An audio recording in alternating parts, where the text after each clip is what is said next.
Welcome back. It's Fitness Week, and even though it is chilly outside, it's been all week, it is important to remember that our kids still need exercise. Today we're talking with Richard Plink, Director of Admissions from Cape Henry Collegiate. Richard, welcome to the Hampton Roads Show. Thank you. So we're talking about fitness. We can't forget about the kids when it comes to staying fit and being active. What are some ways that parents can keep their kids active?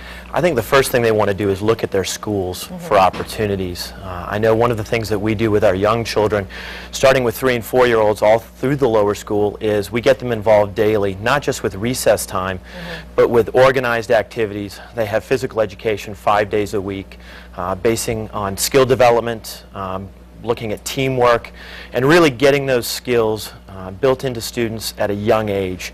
Once students get to be 16, 17 years old, it's too late to get them involved in athletics and in activities like that that are going to keep them fit. What are some other ways that you guys, in addition to your PE classes and what you mentioned, that you guys can promote fitness to your students? Well, one of the things we do, we get them involved in, the Rock and Roll Half Marathon, the Last Mile. We do the Shamrock. We get the young kids involved, and they do that starting in their PE classes, and then they'll get involved in those races on their own.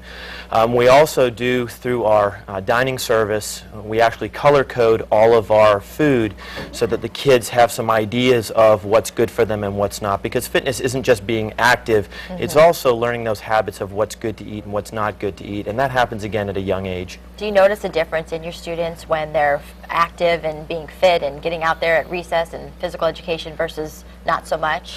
Well, they need to have those outlets because, we're asking them to spend a long day at school, we're asking them to focus on those academics, again, even at a young age.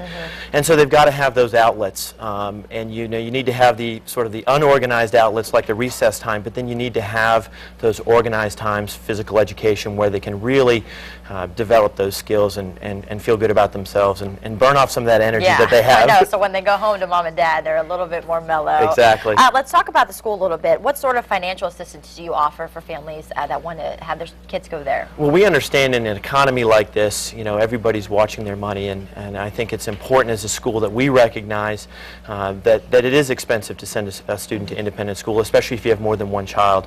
So we offer both need and merit-based aid. Last year we gave out $1.6 million to families so that they can afford a Cape Henry education. Really quick, let's talk about your open house this Sunday. What can families expect if they come in? Is it open to folks that haven't been there? Absolutely. Okay. It's open to everybody. You do not need to RSVP. It's Sunday. It's January 22nd. It's at 2 o'clock.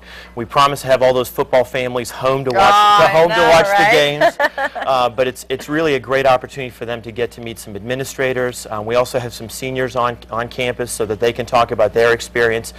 We encourage families to bring their children as well, so that way they can walk the campus and really get a feeling for what we're all about. All right, Richard, some great information. Of course, we're going to have that information on our website. You can always give them a call, 481-2446, or just visit them online, capehenrycollegiate.org. Richard, thanks so much. Thank you very much for having me.